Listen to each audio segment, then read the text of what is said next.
Buenas noches, arrancamos ya con el cierre de Wall Street del día martes 25 de julio, el día a la espera de mañana, donde arrancan ya los resultados importantes de la semana para los mercados bursátiles. Arrancamos mañana con especial Reserva Federal, decisión de subida de tipos de interés. Parece ser que todo apunta a 25 puntos básicos que decidirá Powell, y recuerden, en esta reunión no hay perspectivas económicas, perspectivas que sí conocíamos en la reunión de junio, pero que en la reunión de julio todavía no se actualizan. Así que posiblemente el discurso sea el de siempre, 25 puntos básicos, Powell intentando decir que no habrá bajadas de tipos en 2023 y apoyando esos pronósticos que ya se dieron en junio de este mismo año, hace un mes, donde de hecho se decidió pausar la subida de tipos de interés. Los swaps ahora mismo apuntan con casi un 100% de probabilidad que la Reserva Federal decida en esta reunión de 2 días que está teniendo ahora mismo esa subida extra de 25 puntos básicos, y de hecho el mercado descuenta que posiblemente sea la última. Veremos si habrá algún anuncio importante por parte de Jerome Powell sobre este tema. Por otro lado, el jueves, Banco Central Europeo. Enseguida les hablaremos en las claves de Wall Street también del dato importante de los bancos europeos, los préstamos. Recuerden que fue uno de los datos que utilizó como argumento Christine Lagarde en la anterior reunión, bueno, hace 2 reuniones ya, para bajar esa magnitud de 50 a 25 puntos básicos de subida. Pues vamos a ver qué están diciendo las encuestas ahora de los bancos y cómo están los préstamos. Pero en el día de hoy arrancamos mirando a lo que ha compartido el Fondo Monetario Internacional, ya que ha dado sus nuevos pronósticos, para que luego digan que el precio no marca la narrativa. Justo cuando los mercados empiezan a rebotar, justo cuando Europa, los índices que ya llevan meses rebotando y se acercaban a máximos, ahí es cuando empezaron a cambiar los pronósticos, y ahora que Estados Unidos está acompañando también ese movimiento, a falta de ver si continúa durante esta temporada de resultados, porque recuerden, esta noche empiezan a presentar las empresas grandes. Ya vimos presentación de Netflix, de Tesla, enseguida vamos a ver cómo ha presentado Spotify, pero esta noche Google, Microsoft, Visa, mañana Meta Platforms. Por supuesto el mercado va a querer moverse, no sabemos hacia qué dirección, pero veremos lo que dicen los resultados. Si miramos, este Fondo Monetario Internacional ha elevado la perspectiva del PIB mundial. Parece ser que la mayoría de analistas se equivocaron y ahora ven un PIB mundial mucho más superior a lo que se pronosticaba anteriormente. Eso sí, no quieren, por así decirlo, cometer el error de dar por solucionado todo. Por eso el Fondo Monetario Internacional ha advertido que no se está fuera de peligro, que la economía todavía no ha esquivado lo peor. Y dicen que la inflación está demostrando también ser persistente. Aquí tienen los cambios que ha realizado el Fondo Monetario Internacional. Fíjense los cambios con el crecimiento 2023. Esto es lo que esperan que crezcan las economías en 2023. Fíjense, Rusia, ese 5,2% interesante. India sería la economía que más crece. Rusia, 1,5, disculpen. China es la que tendríamos en el 5,2, se distorsiona en la pantalla, y esta diferencia con respecto a la encuesta de abril. 0,7 se revisa el PIB de Reino Unido al alza, el PIB de Brasil, que se revisa también al alza, y prácticamente todos, donde los que menos se revisan sería el de China y el de la zona euro, con un 0,1 tan solo de incremento. Eso sí, se revisan también al alza, en algunos casos, los esperados para 2024, pero en la mayoría se mantienen planos e incluso se hacen rebajas para 2024 en Estados Unidos y en la economía de Brasil. Importante ver también lo que el Fondo Monetario Internacional, que ahora espera un crecimiento mundial del 3%, está apuntando sobre Alemania. De la Morena, coméntanos esto, y también en noticias geopolíticas, el último tema. Putin va a visitar China y anuncia un aumento del 20% en aranceles al vino extranjero. Cuéntanos. Muy buenas tardes, Javi. Bueno, varias cosas como muy rápidas, todas en referencia a esa actualización geopolítica que supone en líneas generales lo que está ocurriendo entre Ucrania y Rusia, en particular, tras anunciarse ya que Vladimir Putin, lo venís contando, va a visitar Turquía, que sepáis también que lo va a hacer en China.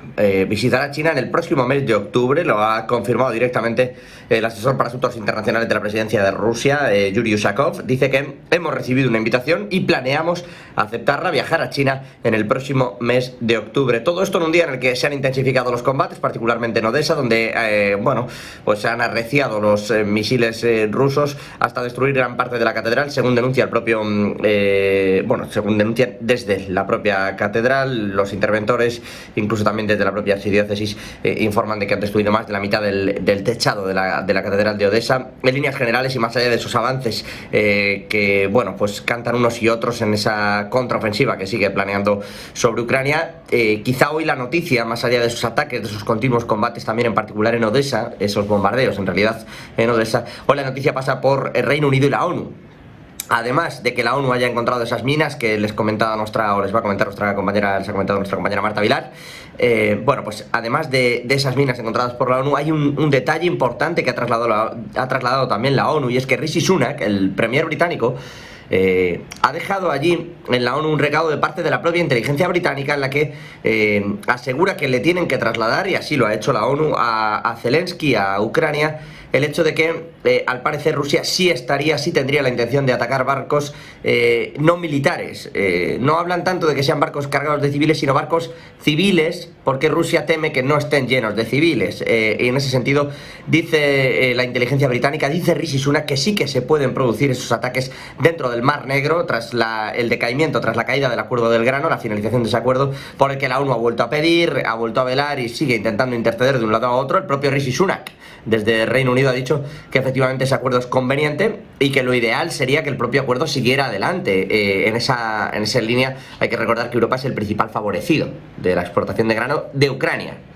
No del grano ucraniano que saca Rusia y que, por ejemplo, le ha ido dando a Mali, pero sí del grano que obtienen desde Ucrania y que normalmente llega a Europa. En ese sentido, protagonista España. Ahora les cuento porque lo es por varias razones España, pero terminando este asunto, Sunak ha pedido por el grano y dos, ha dicho que su inteligencia, insisto, asegura que Rusia sí está preparada para atacar barcos civiles, no porque vayan civiles, sino porque entiende la propia inteligencia, en este caso rusa, que se pueden estar utilizando barcos de civiles para fines militares en el Mar Negro. Así que, bueno, pues van a seguir, sin duda, todo este tipo de asuntos. Ha rechazado Rusia, una vez más, también lo digo, el hecho de que vayan a atacar civiles ni barcos civiles, que no es su intención ni se está preparando para esto. Lo ha vuelto a reincidir, han vuelto a reincidir en esto desde el Kremlin. Y terminando con todo este asunto, les decía, España es protagonista, primero porque evidentemente la gran parte del grano que sale de Ucrania viene a parar a España, en particular a alimentar al ganado, y bueno, pues con lo que eso conlleva luego en la cadena alimentaria, en particular en España, insisto. Pero también es protagonista porque hoy Rusia ha aumentado el arancel que hay de importación a los vinos de países que llama inamistosos, no enemigos. Rusia los tilda de inamistosos. Estamos hablando de 49 países. Dicen que al menos, o sea que los aranceles en ningún caso van a estar por debajo del $1,50, la elevación de ese arancel, de esta sanción que entra, $1,50 al litro, entrará en vigor dentro de los 7 días posteriores a su publicación, que se entiende se podría publicar mañana, es decir, que estaría vigente ya la próxima semana. Y a todo esto, les decía yo, España particularmente afectado. Bueno, hay que recordar que suben del 12,5 al 20% sus aranceles de importación al vino.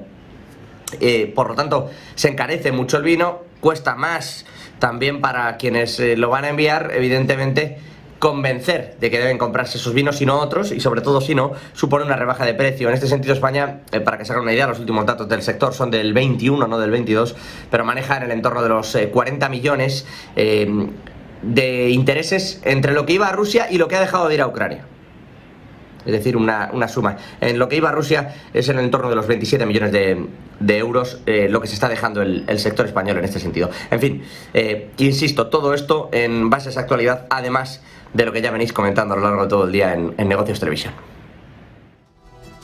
Muchas gracias, José La Morena. Y mirando a ese informe que les comentaba del Fondo Monetario Internacional, donde se dan las perspectivas económicas para todos los países, se estima 3% de crecimiento global, pero uno de los países que ha salido perdedores de este informe es Alemania, que extiende la caída pronosticada en 2023, y esto hace que siga cayendo la popularidad de Scholz. Si miramos la gráfica, la tabla que compone el Fondo Monetario Internacional de todos los países, miraríamos al crecimiento de Alemania en la proyección para 2023 y se situaría en el menos 0,3%. Una caída importante, de hecho, uno de los países en las economías avanzadas, que sería de los únicos países con un crecimiento negativo en el PIB. Además que conocíamos, fíjense, los PMIs de Alemania ayer, donde veíamos ese PMI manufacturero colapsar. Una de las economías que también está en duda, pero que todavía se pronostica un crecimiento importante del 5,2% para 2023, es China. Enseguida iremos con ella, pero antes, José La Morena, cuéntanos por qué se está pronosticando esto de Alemania.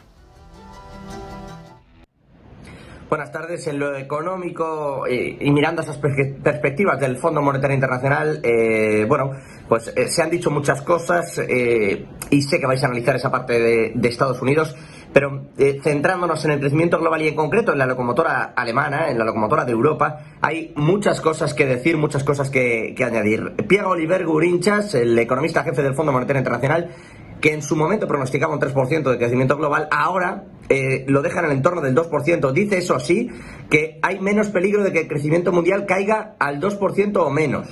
Los riesgos financieros más agudos dice que han disminuido. Hablan evidentemente sobre las perspectivas y el soft landing, ese aterrizaje suave en Estados Unidos, pero les quiero comentar el apartado de Europa, donde la preocupación por Alemania empieza a ser excesiva. De hecho, va a ser la única contracción de todos los países del G7 en la que se va a producir en el país germano.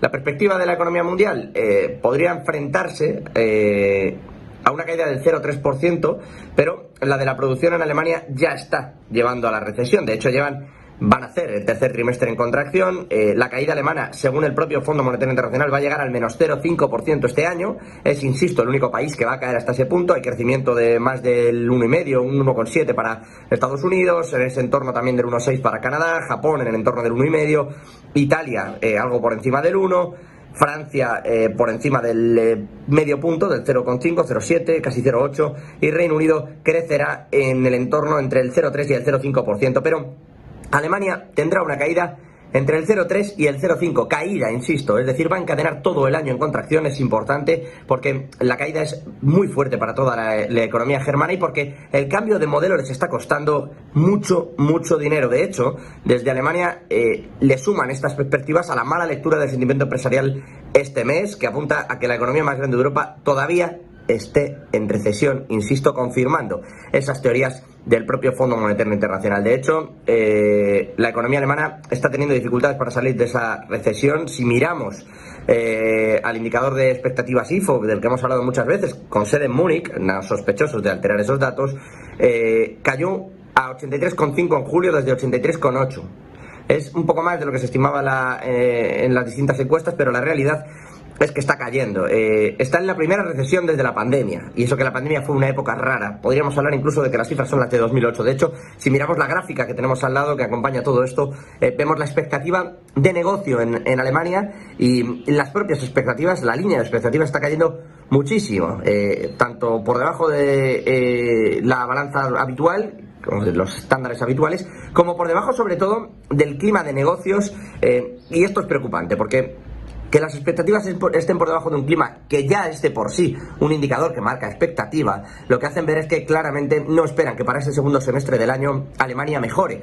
Todo lo que está haciendo, todo el flujo de cambio que está llevando a cabo Alemania en su economía, desde que en su momento se quedara sin el Nord Stream y pasase su dependencia energética a Estados Unidos, desde que esté intentando imponer sanciones también a las energéticas chinas, a la vez está sufriendo también el golpe de la falta de exportación allí. Sigue exportando mucho producto, pero está intentando reducirlo, y eso lo nota, y lo nota mucho. Y además se nota también, por ejemplo, que sigue sin poder competir en otros aspectos, como por ejemplo el de la agricultura, con otros países de Europa, a los que además muchos agricultores alemanes consideran que se está dopando, es decir, se está dando una ayuda excesiva a esos otros países de Europa y perjudica al sector. Esto viene pasando, pero normalmente el sector industrial alemán lo compensaba. Ahora no ocurre y Alemania, insisto, va a cerrar el año, no lo digo yo, lo dice el Fondo Monetario Internacional, en contracción, en el entorno del menos 0,3, menos 0,5%. Insisto, todo esto con un clima de negocios negativo, con unas expectativas negativas, con un IFO negativo, con en líneas generales todo apuntando a negativo, y con esos agricultores haciendo mucha palanca de presión al gobierno de Olaf Scholz, y dificultándole. Ya le dificultaron las elecciones locales y veremos qué pasa si en unas generales todos estos sectores consiguen aunarse de verdad para poner en problemas al Ejecutivo alemán o para lograr un pacto, cuidado, que podría hacer que Alemania sacase mucho dinero del que da Europa o que al menos le obligase a poner vetos al dinero que se le da a otros sectores, en particular de la agricultura, en otros países, al sector de la agricultura, perdónenme, pero en otros países en particular, pues lo hemos visto esto en países del este que se han visto beneficiados, o en España mismo, que también se ve beneficiado de este tipo de políticas agrarias. Eso sí, hay que tener en cuenta que el problema de los agricultores no es propio de Alemania en sí mismo. Hay muchos otros problemas a los que se viene sumando, por ejemplo, todo lo que hay de ayudas a Ucrania y que no beneficia en absoluto, entre otras muchas cosas, a Polonia, que ya se plantea también sancionar las fresas que llegan de Ucrania. Es decir, Polonia está empezando a tener una política muy agresiva contra ya no solo el grano, no hablamos ya del cereal, hablamos de todo tipo de productos que la agricultura ucraniana puede suplantar en Polonia y que Polonia no está dispuesta a eso. Por más que Polonia, ojo, sigue siendo uno de los principales aliados de Ucrania en la contienda, al punto de que Bielorrusia, acuérdense, pues ha estado en esta última semana en una diatriba muy especial, en una balanza muy delicada. Bielorrusia, les hablo, para con Polonia o Polonia para con Bielorrusia, porque desde Polonia se llegó a asegurar que se quería atacar Bielorrusia. Algo que evidentemente el resto de socios europeos negaron. Pero eso es lo que está ocurriendo con un sector de la agricultura, insisto, que probablemente a lo largo del año que viene le veamos particularmente enfadado con las políticas gubernamentales, y es algo que ya se está viendo en una Alemania, insisto, para la que el Fondo Monetario Internacional pronostica contracción y en la que hemos visto, pues eso, todo datos negativos, incluyendo este clima empresarial que pueden ver ahí a mi lado. Pues efectivamente, José La Morena, gracias. El único país que pronostica el Fondo Monetario Internacional que va a contraerse en el 2023 con un PIB negativo menos 0,3%. ¿Y cuáles son los países que más van a crecer según este mismo informe que se ha actualizado y se ha revisado al alza? Pues India con un 6,1%, seguido de China, 5,2% del PIB. Y hablando de China, noticia importante en el día de hoy, sustituye al ministro de Exteriores desaparecido desde hace un mes. Javier Luengo, cuéntanos. ¿Y qué tal? De manera fulminante y exactamente un mes después de su última aparición en público, Pekín destituye de manera inmediata a Qin Gang, el ministro de Exteriores chino nombrado a finales de diciembre, hace apenas 7 meses. Sin dar más pistas sobre su paradero o sobre su situación personal, el Comité Permanente de la Asamblea Nacional Popular, el legislativo chino, decide en una reunión convocada con tan solo un día de antelación cesar al canciller considerado hasta ahora como el protegido del presidente Xi Jinping y nombrar en su lugar al veterano Wang Yi, quien ocupó el cargo durante la década anterior. La única explicación que ha dado Pekín hace 2 semanas para justificar su ausencia del último mes ha sido motivos de salud. Wang, que ha ocupado el puesto de Qin en diferentes ocasiones desde que este desapareció del mapa, ejerce en la actualidad como director de la Comisión de Asuntos Exteriores del Comité Central del Partido Comunista, un cargo jerárquicamente superior al de Qin en la compleja pirámide de poder de la República Popular. La escuetísima nota de Xinhua, de la agencia oficial de noticias sobre el cese y el nombramiento, no explica si el nuevo ministro va a ejercer ambos cargos de manera simultánea. El comunicado de la Asamblea está firmado, eso sí, por el presidente de la República Popular. Desaparecido, decíamos, Qin Gang en el último mes. Su situación sigue siendo un enigma. 15 días sin pistas sobre el canciller. El gobierno chino alegó el 11 de julio motivos de salud para argumentar que no asistiría a la cumbre de la Asociación de Naciones del Sudeste Asiático en Yakarta, y desde entonces no se le ha vuelto a ver. Pues muchas gracias, Javier Luengo, y trasladándonos a la parte más geopolítica y sobre todo a la zona de Zaporilla, hoy la ONU ha confirmado la presencia de minas en la central nuclear. Coméntanos, Marta Vilar. Es una de las noticias del día. La ONU asegura y confirma que hay presencia de minas en las inmediaciones de la central nuclear de Zaporilla, una de las más importantes de Europa, que precisamente está en pleno campo de batalla en Ucrania. El organismo ha confirmado la presencia de minas en el perímetro de la central nuclear de Zaporilla, ya saben, bajo ocupación de Rusia en el sur de Ucrania, y son minas que, bueno, las han detectado los expertos de la ONU durante una inspección el pasado domingo y están situadas en una zona restringida entre las barreras perimetrales internas y las externas del complejo de la central nuclear. En principio están lejos del alcance del personal de la planta. El director general del organismo de la ONU recalca que ha tenido conocimiento de las colocaciones de minas fuera del perímetro de las instalaciones y también en lugares concretos dentro, en el interior de la central. Dicen que su equipo ha planteado este hallazgo específico a la central y que han contestado que se trata de una decisión militar y en una zona controlada, además también por militares. Veremos cómo evoluciona la situación. Gracias, Marta Vilar. Y mirando a las divisas, mirando al dólar, hace unos cuantos días hablábamos de esa caída tan importante que estaba teniendo el índice dólar a medida que pronosticaba o miraba hacia los precios, miraba hacia el CPI, una desinflación muy importante, e incluso los precios del productor que ya se quedaban ligeramente cerca en Estados Unidos del territorio negativo de la deflación. Bueno, pues el índice dólar, que buscó los 99 puntos, ahora mismo está rebotando, recuperando los 100 debido a los últimos datos que vienen desde la vivienda en Estados Unidos, rebotes en los precios, y mirando hacia si la Fed debería todavía hacer más. Sea como sea, hoy le ha tocado también, pese al rebote de la divisa, un tortazo al dólar y a Estados Unidos por parte de 22 países que abren cuentas para comerciar en rupias y abandonar el dólar. Nosotros nos trasladamos ya al cierre de Wall Street, a las